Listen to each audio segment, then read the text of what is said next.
Hello, everyone. Welcome back to episode 14 of What You Need to Know About Boxing. I'm your host, Phil Likes Fights. Don't worry, everyone. I'm back. I had to take a little hiatus, just some scheduling issues, some life issues. What else can you really say besides I'm back? I'm going to try to cover everything that's happened to the best of my ability. Obviously, that's with time permitting, but I do obviously want to get to the things that I've missed and then look forward to what should be an excellent weekend of boxing coming up very soon. We have that Amanda Serrano card versus Katie Taylor, which I will be attending in person. We have the Ring number 3 card also happening in New York. Big weekend for us New York guys, and also a nice offering by PROBOX, but let's just get into everything, and let's start that by hitting the bag. So, jumping right in to hitting the bag, let's get to topic number 1.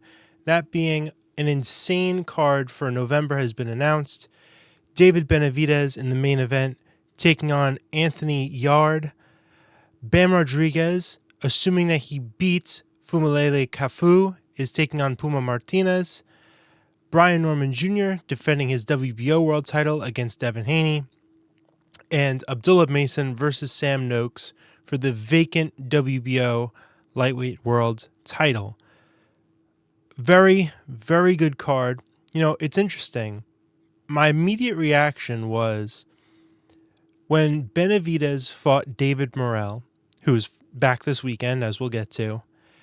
It seemed that was an offering by the PBC to show that they could put on big fights on in the States, that kind of classic non-Riyadh boxing, and then both men following that big fight go on to fight on Saudi shows. Now, it seems that David Benavidez only has a one-fight deal, I believe, with Ring Magazine or what have you, Riyadh.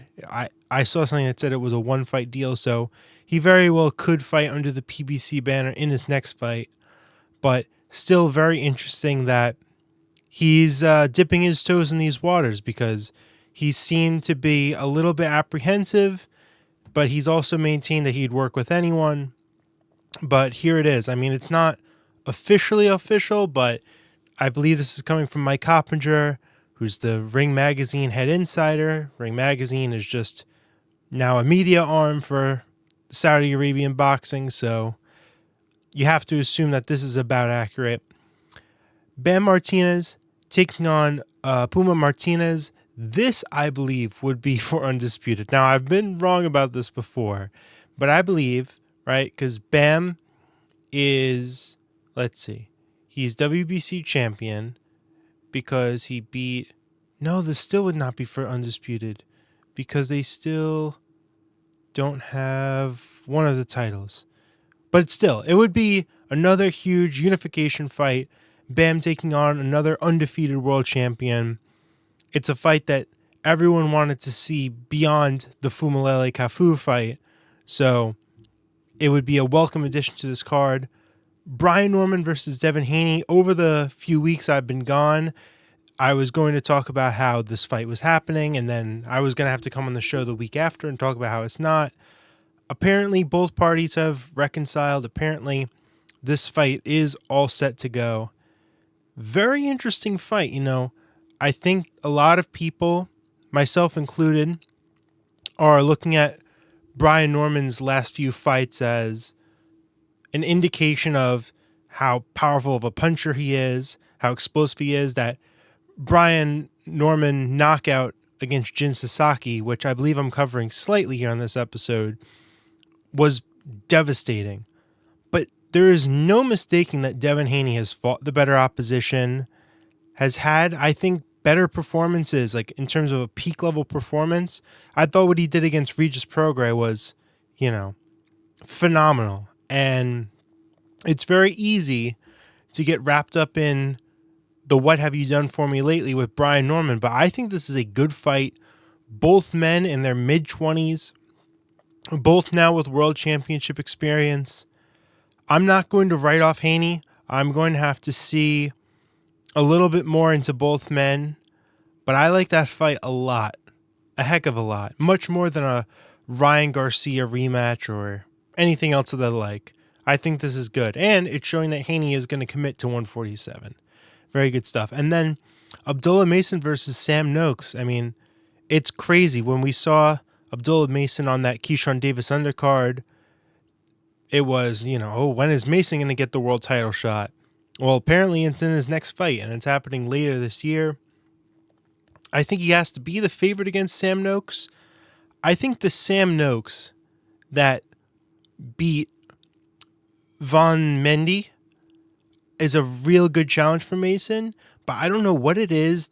Ever since he had a somewhat close competitive fight, they scaled back the matchmaking. They gave him worse opposition, and I don't think he looks like that guy who was knocking out everyone. I think there's been a kind of regression in his career. Obviously, Mason seems to be on the up and up. I don't think Abdullah Mason is unbeatable like some other fighters that you like to portray that with, like a Shakur or something else, but I see him winning this fight and capturing a world title. Definitely, at least at this point. But moving on from that, I know that was a big hit.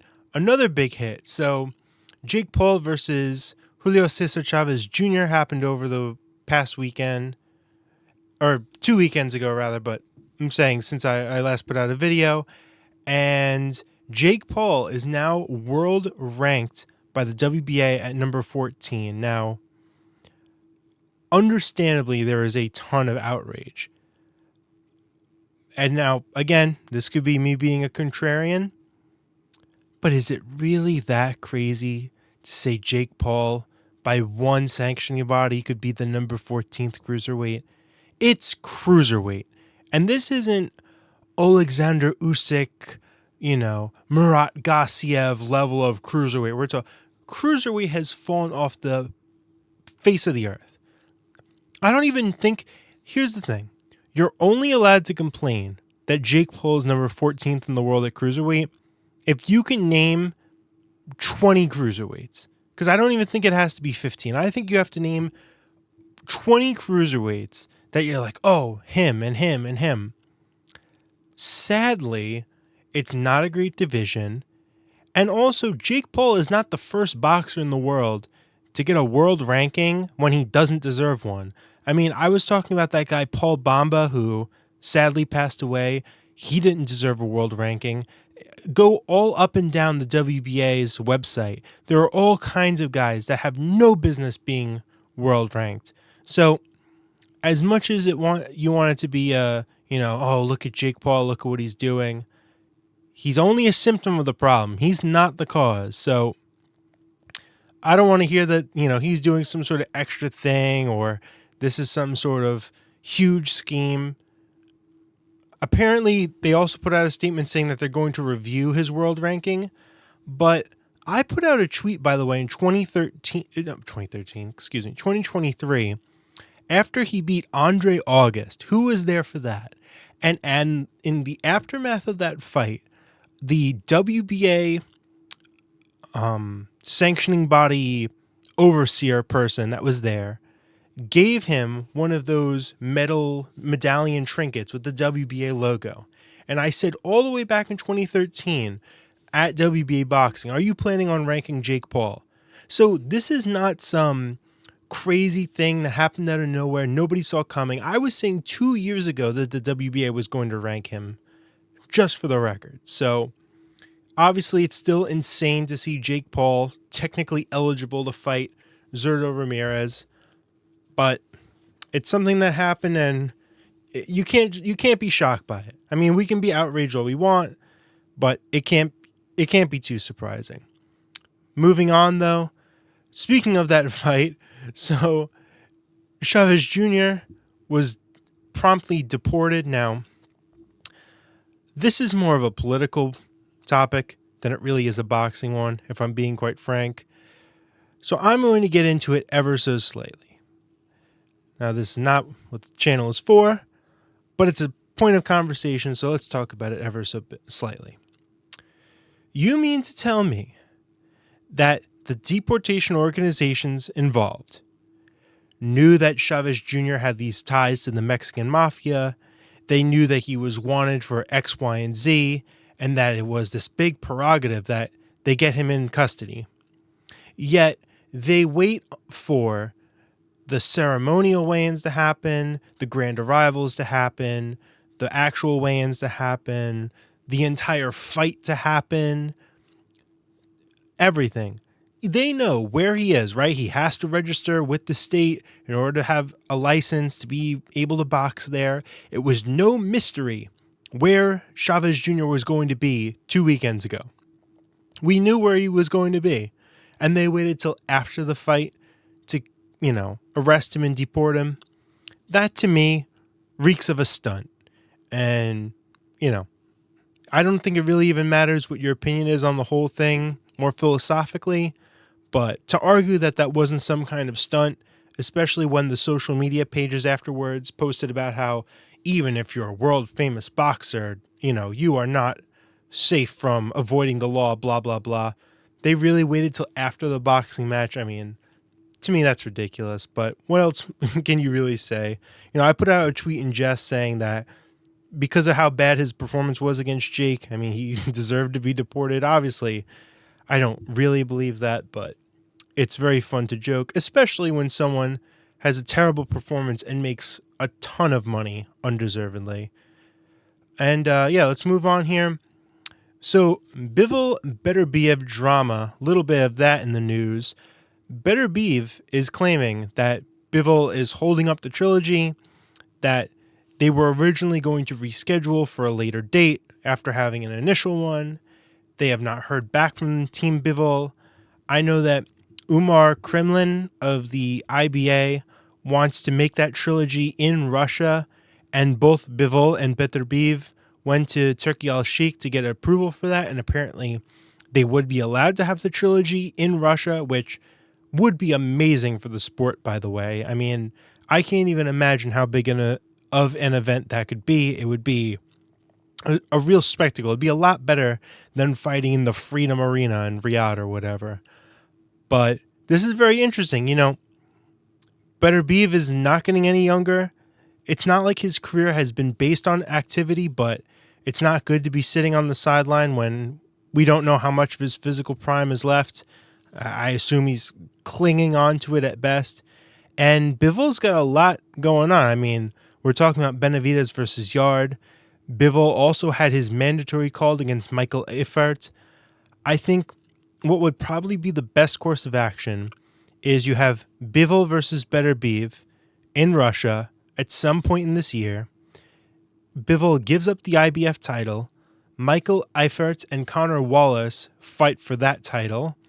And then Benavidez would be WBA, WBC interim champs. You still have Callum Smith with the WBO interim. And it's a very interesting 175-pound landscape, but if this trilogy has to happen, I don't see any reason for there to be a significant holdup.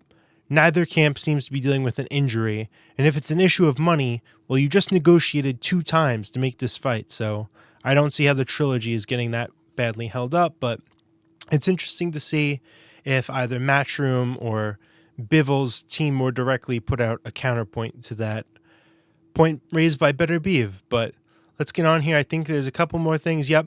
Matchroom Boxing rebranded. I'll talk about it for about 5 seconds here.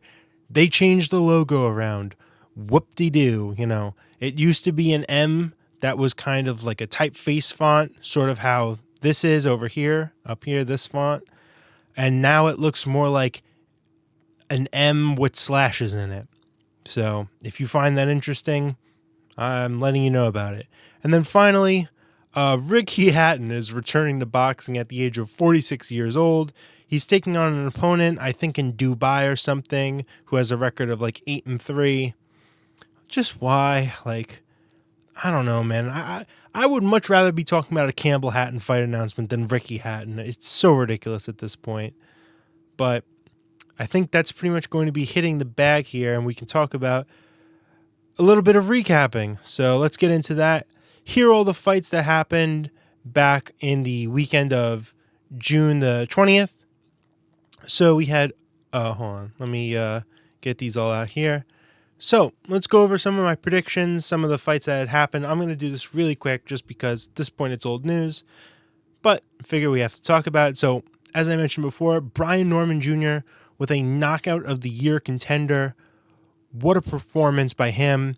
Jin Sasaki almost had nothing for him. I thought that this fight would be more of a shootout, but Norman is looking better and better. You know, I was there in person when he fought Janelson Bocachica and got dropped and hurt. He's looked vulnerable throughout his career, but if he can maintain this run of form, he very well could beat Devin Haney dominantly. So we have to see about that. Also, Araneta ends up losing to Simsri. Oh my God. The fighter from Thailand who his only loss is to Masamichi Yabuki, who can we just talk about how great Masamichi Yabuki is? I love that man so much. All of his wins end up turning out great. I mean, what can you say? That was a very impressive performance by Simsri to pick up that vacant title. And Rhea Abe came through with a unanimous decision win to win the Japanese title, as I thought he would. Always got to shout out my boy Rhea Abe. Saw him in person on that very same card, by the way, in Verona, New York, on the Norman undercard. Also, Galal Yafai losing very dominantly to Chihuas Rodriguez. So I did pick Yafai, but I said that this was undoubtedly a very tough fight, that Yafai was going to have to win by a point or two. This was not going to be easy by any stretch of the imagination. But Chihuas just did not give up any ground, was aggressive the entire time. And I'm looking forward to seeing him in another world title fight because that man is dang tough. Dang tough. You know who's the only person to ever stop in his pro career? 2017 Chocolatito. We're talking about one of the best fighters to ever put on the gloves. Beyond that, whoever you are, if you're Junto Nakatani, Galal Yafai, he's going to give you a dang tough night in the office. Also, Connor Walker defending his title with a 7th round KO. Nailed that one perfectly. Got to shout out Connor Walker. What a fun fighter. One of the most entertaining British fighters in the world right now. I won't be told otherwise. And Peter McGrail with a unanimous decision over everyone's favorite Romanian. That card was all right. Also, Callum Walsh, I thought he would beat up Elias Espadas. Instead, there was controversy with the head clash. Got him out of there. I think they're going to put him on the Canelo Crawford undercard, which is why, they sort of didn't want him to stick around that fight too long with a bad cut. That way he can be able to make the turnaround for that fight coming up kind of soon now. Sandoval won, as well as Zhambekov, picking up a unanimous decision over Romer Alexis Angulo. That was an all right performance. And then Vito Mielnicki beat Gajlejczyk or whatever, the guy from Poland. I mean, I don't know what they're going to do with Vito Mielnicki, but he's always just sort of eh. And then Jahai Tucker beating, Lorenzo Simpson by unanimous decision. I called this perfectly. Tucker is... Okay, so the reason why Tucker's name is in gold there, by the way, is because he is a alum of the Who's That Fighter segment on this show. And I think from now on, if you are an alum of that show and you pick up another big win, I'm going to give you that extra level of shout out. Jahai Tucker is on a sneaky good run. He is so young. I believe he's only 23 years of age. He has taken on very good opponents. Truck Simpson, we're going to talk about another one of the people that he fought, Veron, later on. He is a good fighter who gets consistently matched up very tough. I love his infighting. I love his guard. Very dynamic. He is always a joy to watch. And I think he's going to keep getting better and better. Do not be surprised if Jahai Tucker wins a world title one day. I'm going to keep on that train. I really do. I like his upsides a lot. But let's move on from this weekend, and let's also now look at the Who's That Fighter segment. So before moving on any further, which I thought I scheduled this differently, but that's fine. Look, it's always a shock announcement, right? Who's that fighter? Do you know who this is? Well, he caused a very nice upset on the Matchroom boxing card that happened over the weekend, that being Fraser Zerto Wilkinson. Now, when I was watching this fight, he's taking on the brother, I believe it is, of William Crawler. So Crawler kind of built on his last name. It's been argued if he is just a fighter fighting off of name recognition or if he had skill himself. But when I saw this opponent here, this guy Fraser Wilkinson from Scotland, 11-2 record, Zerto, so that means he's a lefty, and he did not look visibly too much smaller than Crawler. And this is after Crawler is coming off of a really harsh, I think 6 or 8 rounder where he barely won by a point. And I was thinking to myself, just watching it on YouTube, this guy could beat Crawler, no? Like just the size and the 13 fight experience. And it turns out that he was able to dominate Crawler and just knock him out. Really fun. So I'm looking forward to seeing this Wilkinson guy back. I mean, he's no world beater. He's lost at the Scottish area title level, but I'm always on the lookout for fun fighters that can spring an upset. Very good stuff from him. Got to give him a shout out. That's what this segment is for. But let's move on here. Let's talk about the Jake Paul-Chavez Jr. card. So I originally said that Paul was going to win by knockout in the 8th round. I don't even know what to make of that fight. I mean, to Paul's credit, he actually did look quite good. I liked his jabs to the body pretty consistently. The just consistent level of jabs. Chavez Jr. decided to not try to win this fight for 8 rounds, sat there like a punching bag. And then finally, rounds 9 and 10 actually tried and had big success. But I think it's just more of the mentality part of it. He just can't get his brain to put the punches together. And it always sucks when you see any fighter do that. Any former world champion who just can't let the hands go anymore. You have to feel a little bit sad inside. Especially because, look, was Chavez Jr. the greatest fighter ever? Of course not. But the man in his prime, you go back and watch some of those fights that he had. I mean, a lot of the times he was just so much bigger than his opponent, but the man was a volume puncher like there ever was one, really. He gets a lot of shtick because of how his career turned out with the Canelo fight and this and that. He was kind of a formidable middleweight, I have to say, but up at cruiser against Jake Paul, just not good enough. I also had Ramirez. I thought he was going to beat Dorticos by a late stoppage. Excuse me. All right. Yeah, I thought he was going to beat Dorticos by a late stoppage.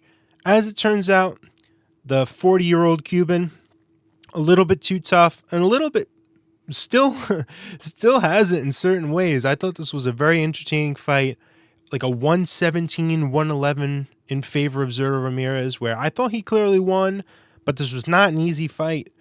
Dorticos still brought it, and to anyone saying that because this fight was competitive, that Jai Opetaia beats Zerto Ramirez, and of course, now it's clear that Jai Opetaia beats him.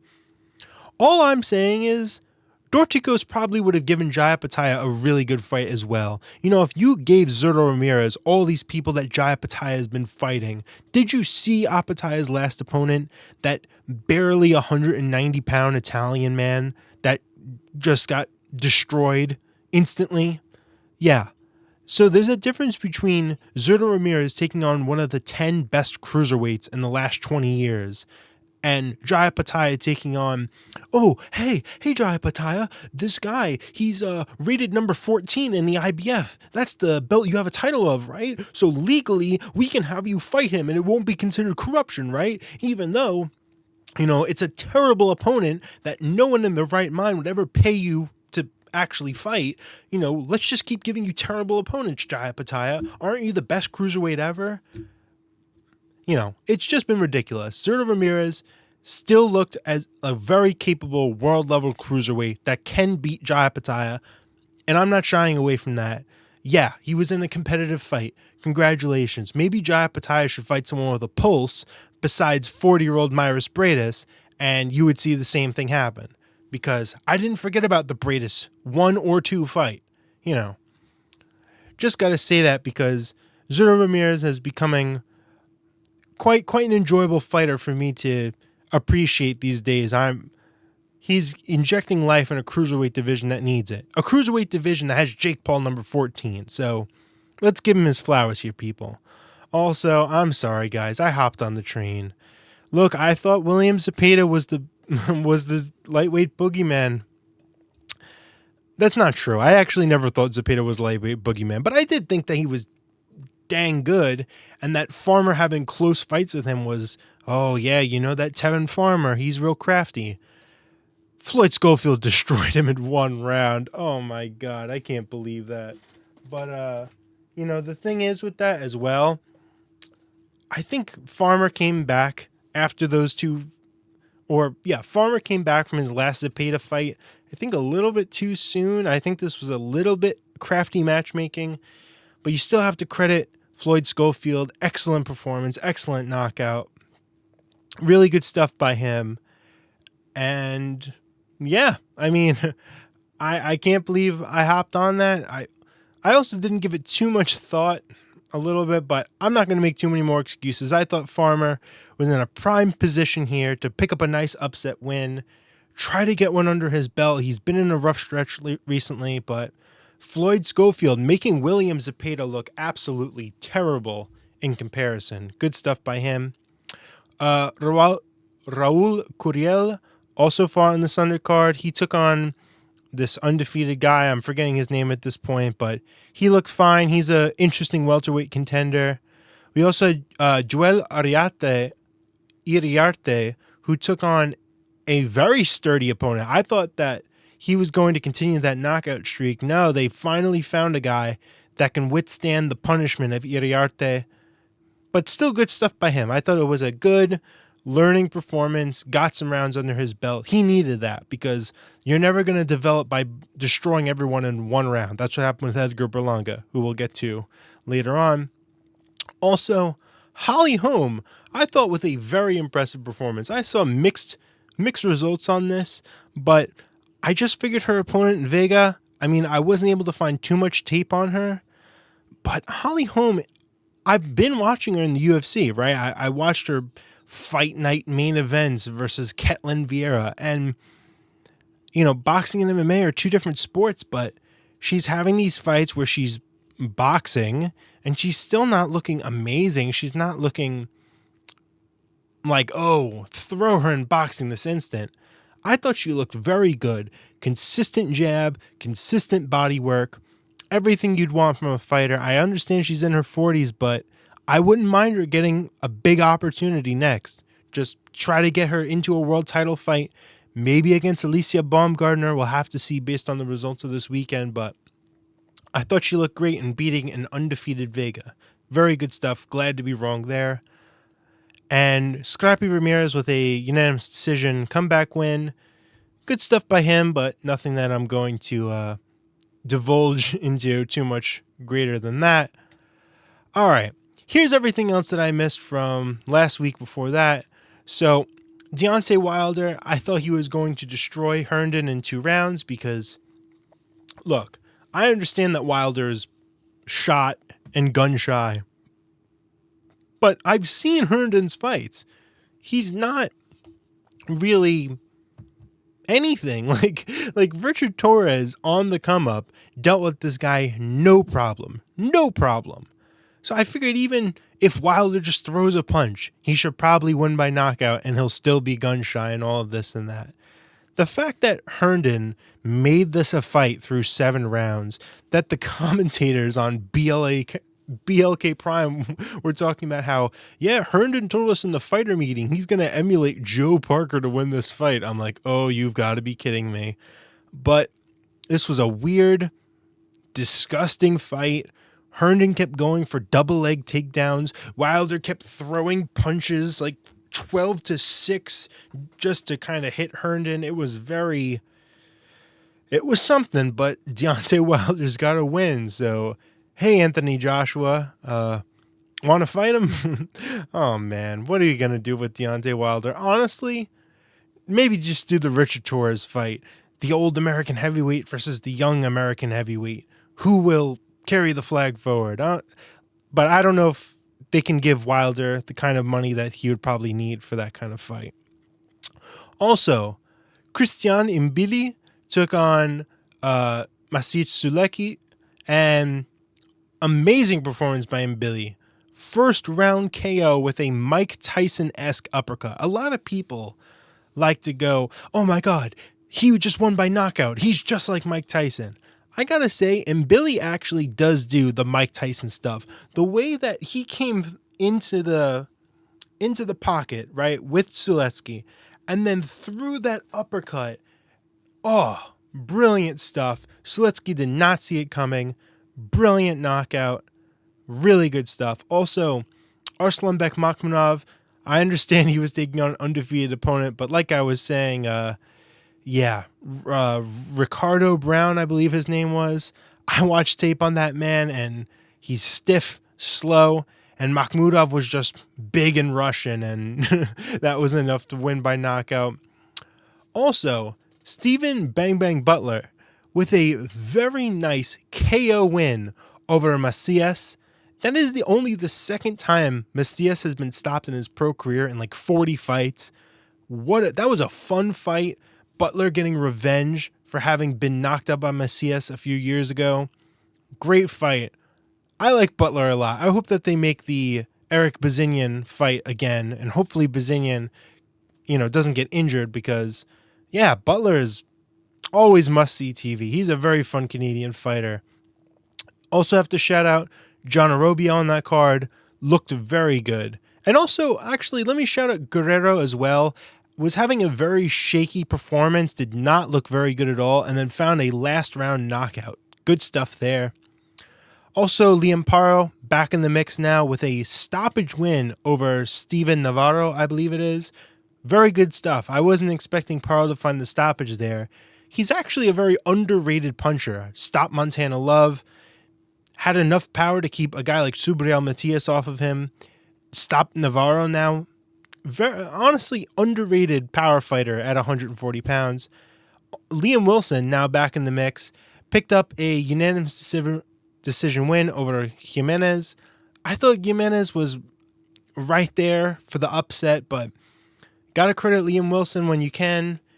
He's pretty good. He's never going to be the greatest fighter, but he's pretty good. He's now been mandated, by the way, to take on Sultan Zwarbek for the IBF 130-pound eliminator. I imagine Zwarbek will win that. He looked very good in his last fight.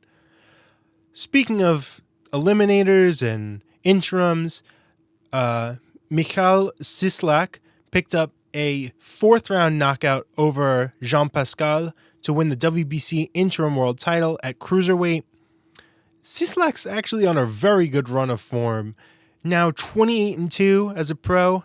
I wouldn't mind seeing him versus a Jai Pataya. Can we fight people like Sislak? Now, I know Sislak has the WBC interim, so that means that he wants to go after Badu Jack, but putting all that aside, just looking at top 10 fighters in the world, I want Sislak to be in a big opportunity. I think that man is more than deserving at this point.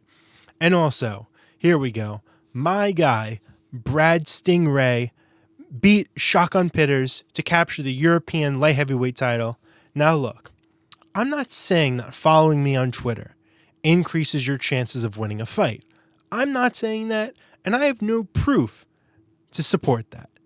All I'm saying is, I don't know. Ray follows me and Pitters doesn't, and just look at the results. But that was an amazing fight. A split decision. Could have gone either way. But I do agree with the judges that Ray, just ever so slightly, tipped it on the cards. Very good stuff there. Alrighty. Let's get into the stuff that happened over this past week. So, first point I want to talk about here, some massive Russian favorites, that being Albert Batargaziv and Karatin Arkba, lost. So, first fight here, Badr Ghaziyev versus Jazza Dickens. Now, I was sort of saying on my Twitter that Jazza Dickens was going to win. I know it's a huge upset according to the bookmakers. I argued about this with people that technically, schmechnically, Albert was like a minus 700 favorite. But Jazza Dickens was coming off of dominating. Oh my goodness, what is his name? The guy from the UK who fought. Oh, don't do this to me. Don't do this to me. Come on, memory. Hold on. I'm going to find it in under 10 seconds here, not to keep everyone waiting. Oh my god, this is so annoying. Why can't I remember this? Oh my goodness. Zelfa Barrett, right? Jazza Dickens just dominated Zelfa Barrett. Now here it is, coming off of the back of an excellent performance like that. Albert Batarkazev, in his last fight, was knocked down like 3 times. And then in his fight before that, he was also knocked down like twice, right? Is it really that crazy to say a guy coming off a career best performance would beat a guy who's been knocked down about 5 or 6 times in his last 2 fights? So just for the record, because you're like, oh, of course you want to claim that, you foresaw that upset coming, everyone was shocked by it. Let me just find it here. It's going to be a little bit down here. Let's see. I tweeted right before the event happened. By the way, if the Albert Batargazev show has to end, I wouldn't mind it being to a guy like Jazza, quality operator. Now, I wasn't just tweeting that for the sake of tweeting it. I was sort of foreshadowing that Jazza Dickens had a very good chance of winning that fight. And now he's the WBA interim title holder, I believe. But we have to see, because if Lamont Roach has to vacate that title to rematch Gervonta Davis, then Jazza Dickens is a new world champion. So that's very interesting. And then finally, second point here. So this was on the Magomed. Oh my goodness. The Pavel Soslusin versus Magomed. Why can't I remember his name? Oh my god, this is driving me crazy. Pavel Soslusin. Who did he just beat?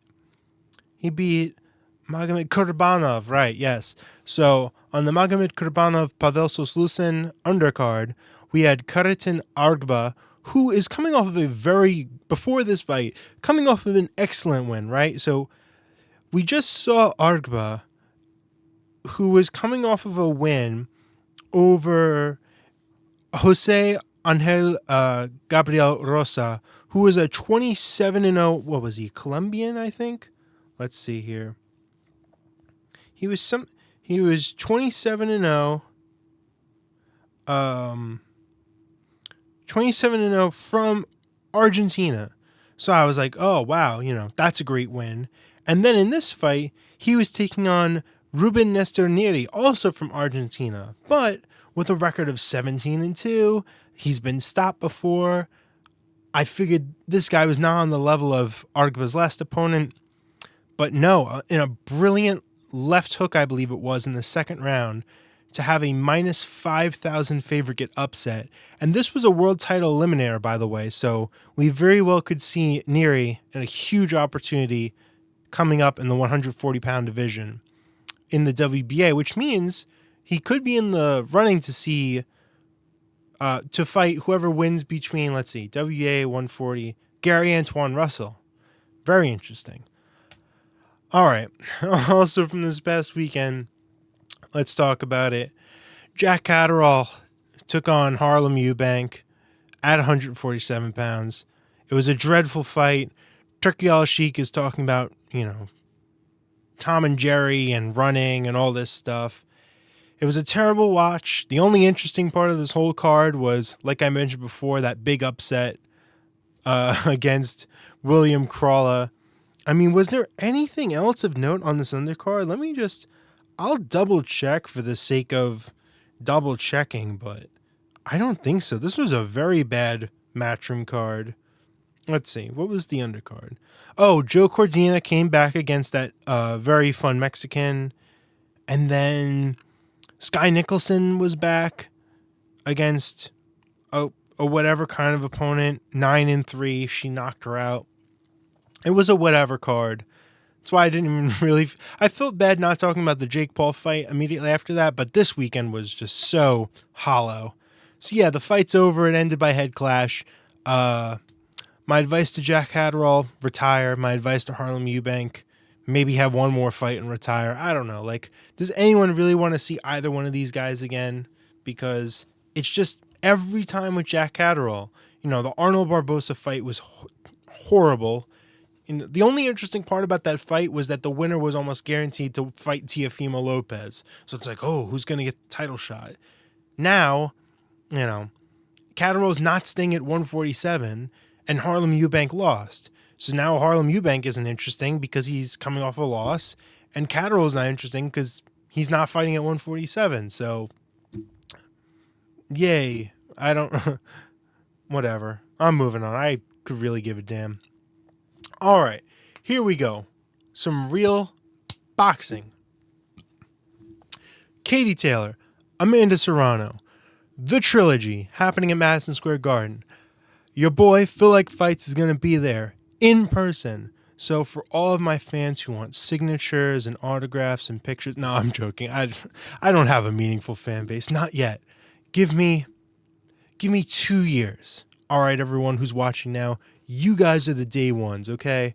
Because when this does go big, and when Amanda Serrano and Katie Taylor have their 10th rematch, and then we're at that fight, then I'll bring the fan base with me. But all kidding aside, this is an excellent night of fights, an excellent card that I'm looking forward to attending live in person. And there are 6 really high quality fights on this card, all in the women's divisions, which I'm all for. I love me some women's boxing. And this card is very stacked. It's arguably the best all-female boxing card of all time. I think maybe Clarissa Shields versus Savannah Marshall is better because it also had Michaela Mayer, Alicia Baumgartner on the undercard. But this is a very close second. Let's get into it. Right from the rip, I think Taylor's going to go for the three-peat. I really do. The fact that this is at super lightweight is very concerning for me against Amanda Serrano. Serrano is really a featherweight if we're keeping it 100. Okay, she just is. She's a featherweight. Katie Taylor is a full-fledged super lightweight. Weight classes matter. When you're dealing with 2 women who are so elite, so good, Katie Taylor is about 13 pounds bigger, and that's just going to matter more. Not to mention that they've fought 2 times now. They fought the exact same way in both fights, and both times the judges prefer the clean, effective work of Katie Taylor over the volume of Amanda Serrano. So Amanda Serrano right now is in like a prisoner's dilemma of sort, because she either has to keep doing the volume, which means that she has to know that she's not going to get favorable looks from the judging, as we've seen, or she tries to stay away from the volume, try to match Katie Taylor for clean, effective punching, but then you're playing right into Katie Taylor's game, and you can't do that. So I don't think Serrano wins this one. I understand that the forces that be really want Serrano to have a win in this trilogy. I wouldn't mind Serrano winning this fight or anything like that. But Katie Taylor is so good, so historically great. And I don't think she takes this fight unless she thinks that she can win it. She's already won it twice before. Give me Taylor to win in a three-peat, albeit one of the greatest 3-0 trilogies of all time, if not the greatest. I'm looking forward to that very much. Very much. Also, this fight, I believe, is still over the 10 2-minute rounds, which favors Taylor. If Serrano had her way of the 12 3-minute rounds, maybe I'd pick her, but that's not what's happening, I believe. Also on this undercard, Eli Scottney is taking on a very credible opponent in... Oh my goodness, hold on. I had my notes on another screen and then I closed out the page, so now everything is a little bit messed up. But she's taking on, Yamileth Mercado, who is coming off of a great win, beating Ramla Ali very dominantly.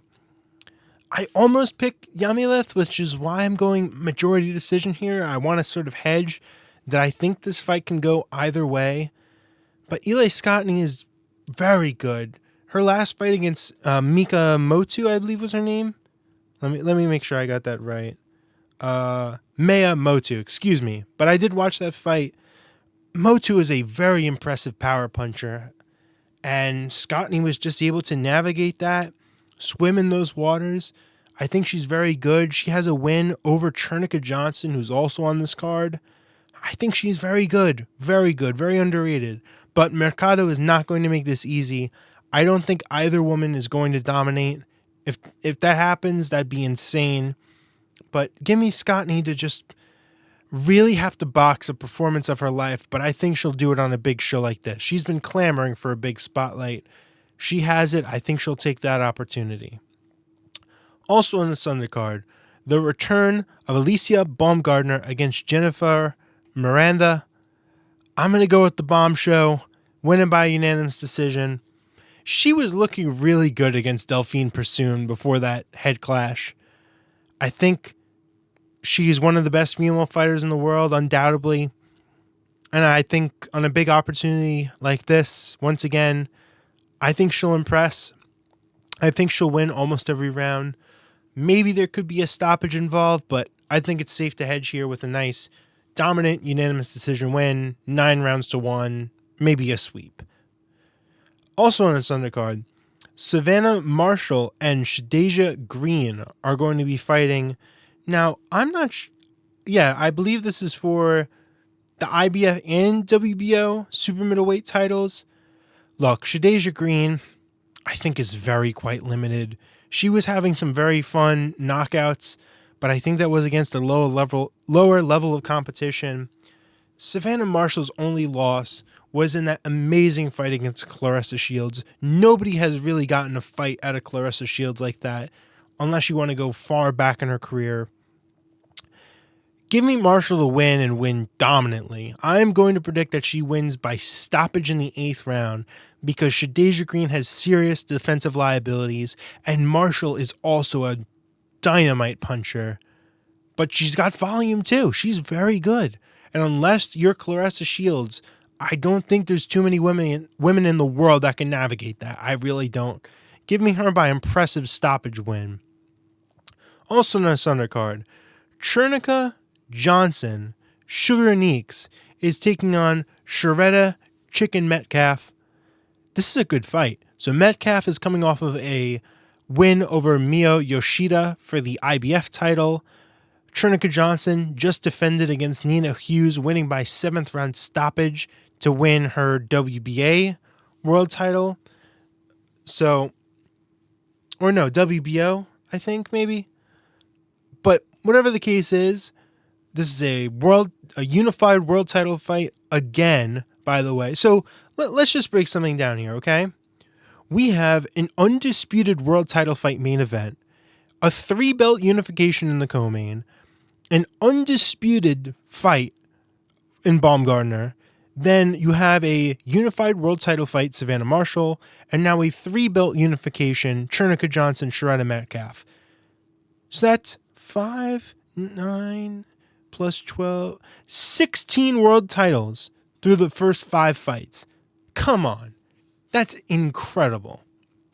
But to the fight at hand, Chernica Johnson, Sharetta Metcalf, I watched the Metcalf-Yoshida rematch, and I have to be quite honest, because I don't know anything else beyond honesty here. I don't like the way that Sharetta Metcalf throws punches, and I think that Chernica Johnson has got a mean left hook, and she can punish overextending. And I'm going to have to go with a Chernica Johnson unanimous decision where she is just too precise, the bigger puncher, and I don't think Metcalf is really going to be able to do the outpointing game. I don't think so. Chernica Johnson has been very, very impressive against Nina. And Nina Hughes is another one. That big amateur background, wants to box you. I don't think Johnson will let you. Eli Scottney was able to, but I think Scottney is very, very good. I'm just not sure Metcalf can handle that kind of power. I don't think so. Also on this undercard, Chantel Cameron is coming back against Jessica Kamara. Now, Kamara is coming off of a draw against Caroline Dubois, in which there was the head clash. Also notable of Kamara, she beat Hyunmi Choi, who was that WBA title holder that was avoiding Alicia Baumgartner for the longest time. But here's the deal, okay? I think Kamara is going to be woefully undersized against Chantel Cameron, who was flirting at fighting at 147 pounds. This is for the WBC interim super lightweight title. I think Cameron might go out there and force a retirement on the stool against Jessica Kamara. I do. Cameron is another one, a very underrated power puncher. The only one in history to beat Katie Taylor, by the way, let us not forget. I think she'll be impressive. So, those are my predictions there. Ramla Ali is also on the undercard, as well as Tom Thibault. But, yeah. Boom, boom, boom, boom, boom. 6 fights. I'm very much looking forward to being there in person and watching a little bit of women's history live in the making. Women's sporting history. I'm putting my money where my mouth is. Should be amazing. And actually, okay, if you are in the New York area and you do see me, I'd love to say hi, but again, we're talking about, I don't think this is likely, but it is funny to think about. All right, let's move on here to another big fight happening in New York. That's right, baby. New York, stand up. Ring Magazine, number 3. Shakur Stevenson versus William Zepeda. So, thanks to Floyd Schofield, I now have no confidence in William Zepeda. Now, this is not exactly true. The fact is, I was picking Shakur Stevenson to beat William Zepeda for the longest time now, whenever that mandatory was first called, which feels like a forever ago. My only hesitation was, would Shakur Stevenson find the stoppage?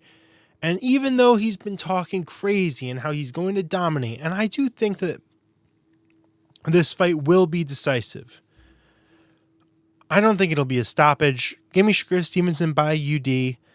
Trilogy keeps tweeting about Tom and Jerry and that they're going to shrink the ring and all this stuff. I think that's a lot of pressure on Shakur, if I'm being quite frank. I gotta be impressive. I gotta look good. But I think he will. He's still has one of the highest plus-minus ratings in all of boxing. Let us not forget. He was having some problems with his hands. Still stopped Josh Padley, who I don't think is a bum, just obviously not the level of William Zepeda. But Zepeda has just had too many weird moments. The 2 Tevin Farmer fights, I didn't like how he dealt with the pull counters of Tevin Farmer. Zepeda was supposed to have unstoppable cardio, but has had weird moments in the cardio department. Shakur Stevenson, I think, should win this fight. And it's a very good win for his resume. Zepeda absolutely deserves this opportunity. All right. Co-main event or co-main event or whatever. They're trying to say, there's 2 main events. They're both as good. Whatever. One's a world title fight. The other one is Edgar Berlanga, Hamza Shiraz. This is interesting. I don't think I can pick Edgar Berlanga. Okay? I'm sorry, everyone. But his whole career is dominated by Canelo, but we have to pretend, based on what he says, that fight was actually close. And Canelo respected me, and I was actually in there toe-to-toe with Canelo for 12 rounds, and I'm from New York, you heard, and blah, blah, blah. All that shtick from Edgar Berlanga, which, by the way, the accent is definitely at least half forced. He doesn't actually talk like that. And the other half of his career is, my best win is Marcelo Caceres and Patrick McCrory. Hamza Shiraz, I didn't forget when he stopped Tyler Denny in 2 rounds. Tyler Denny is really durable, if nothing else.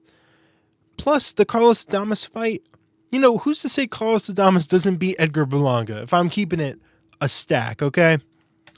Give me Shiraz to win by knockout in the 6th round. Look, if Shiraz's 2 problems, right, have been weight cut and broken hand, well, he's had well more than enough time to fix that broken hand, and he's not going to have to deal with the weight cut down to middleweight. So both his problems should be solved. And Hamza Shiraz, if he has no problems, should beat Edgar Berlanga. So that's my calculus. It's undeniable. It's uncounterable. And because that's what I'm saying, it will happen. So Shiraz will win by 6th-round stoppage. And then it'll be funny because it'll be like, oh, Edgar Berlanga, he talks so much stuff, and he's in New York, and he lost in his hometown. Ha, ha, ha. It'll be very funny. So that's my prediction. Also on this undercard, a very good offering. Alberto Puello taking on Subriel Matias. I'd like to say that Matias wins, but my problem is just that Puello is fighting very good opposition and he's winning. And I know about the whole drug cheating controversy and, oh, he didn't deserve to win this fight. No, this fight was a gift. Well, he keeps getting gifts against Sandor Martin and Gary Antoine Russell and Batir Akhmedov. He must be doing something right in the eyes of the judges. And Puello he actually fights a lot like Liam Paro. A very good two-handed fighter, uses the ring well, isn't amazing in any one area, but very good across most of them. I think that he can watch that Liam Paro fight and figure out how to beat Matias. Give me Puello by unanimous decision, wide unanimous decision. I think the era of the Matias boogeyman is long gone. So, give me Puello here. Also on this undercard, two very hard-hitting light heavyweights. David Morrell, Imam Kataev. Now, when this fight was first announced, I was saying to myself, Morrell made a mistake. Kataev, very good. But I went back and I watched the Palacio fight, and Palacio, very quick hooks that was catching Kataev. Here are two big X factors. If the David Benavidez fight took a lot out of David Morrell, and maybe he is not the same fighter, which is a possibility, that fight was brutal, then maybe Kataev capitalizes on that. But I think the Palacio fight showed that even though Kataev is 30 years of age, right, so he should be in his physical prime, I'm just not so sure he has the experience to navigate the way that Morrell has. So because of that, I think this might actually go like the Morrell fight against that Kazakh fighter, where Morrell will just be too defensively good and then find his way to a late round stoppage. I'll say TKO in the 9th round. I wouldn't be surprised if Kataev wins. I just don't find it very likely. So that's my take on the matter. Also on the undercard, Reto Tsutsumi is back, and let's hope he wins by knockout. I'm not even going to bother breaking that down too much, but his brother however he's related to Hayato is really, really good. So hopefully Reto can leave us with a better impression. Finally, let's get into it. PROBOX TV is back this weekend. Let's talk about it. Lester Martinez taking on Pierre Dibombe. Now here's the deal, okay? Pierre Dibombe follows me on Twitter. Now I'm not saying that following me on Twitter again makes you a better fighter. But hey, if the upset happens, you heard it here first. But in all seriousness, I think Dibombe absolutely beat Ali Akhmedov. It's arguable that he was going to beat Beck the Bully, but Lester Martinez looked so good in his last fight against Joshan James. Hopefully, he's nice and healthy now. And because of that, I think he'll win by a decision. Look, I know that he had such a great knockout against Joshan James, but I don't think that means Martinez is this, unstoppable KO fighter. Dibombe, if nothing else, is very defensively responsible. Again, that fight with Beck the Bully was because of like a head clash that was kind of weird, and Beck seems to run in with his head sometimes. Give me Martinez to win by UD. I think it'll actually be for the first time a clear unanimous decision against Pierre Dibombe, but if he knocks him out, I'll be very impressed because I think Dibombe he's good. He's very underrated. Also on this undercard, we have Badillo taking on Zepeda. It's a good fight. I think, but oh no, I did this in the wrong order. Okay. Francisco Veron, the Argentinian Olympian, is taking on Vladimir Hernandez. And I'm sorry, everyone. I have been on the Vladimir Hernandez train for the longest time. But I think Veron is going to beat him. Look, it sucks to say this, okay? I want Vlad to win because he's Vlad Hernandez. He's awesome. But Veron might be too good. Now, Veron did just lose against Brandon Adams. And then that draws to Jahai Tucker. So you can argue that against a certain level of opposition, Veron is not good enough. But he still made it a fight with Brandon Adams. Definitely made it a fight with Jahai Tucker. He arguably could have won that. I thought it was fortunate that Jahai Tucker escaped that with a draw, if I'm being honest. But yeah, Vladimir Hernandez has been taking a lot of damage recently. And I'm nervous that against a guy like Veron, it might catch up to him. It really might. So yeah, we're going to have to see, because maybe Veron is just not of this level, but I'm sadly going to pick against Vlad Hernandez and hope that I'm wrong. All right, let's get to the rest of this. So Badillo, Zapata. I think Badillo is going to beat Zapata, but by UD, I think this will be a very fun fight, a very good scrap. I think all of these fights are going to be very good and all going to go to a decision. I think it's just good matchmaking. PROBOX TV has very good matchmaking, except for like the prospects on the undercards, but that's all right. That's typical. All right, rest of this card, two big prospects. Senbatar Erdenimbat. He's taking on, I think, a very sturdy opponent, which is why I'm going TK on the 9th. This could be a unanimous decision as well, but I didn't want to predict all decisions if I'm being honest. But looking forward to him. And then Katsuma Agetsugi. I have to pick him here by unanimous decision. I don't think he'll find the knockout. He's got a very low career knockout rate. He's more of a volume guy. And but I think he'll win. So, all right, everyone. That's been episode 14. Thanks for tuning in here. And I will see you all hopefully next week. Bye.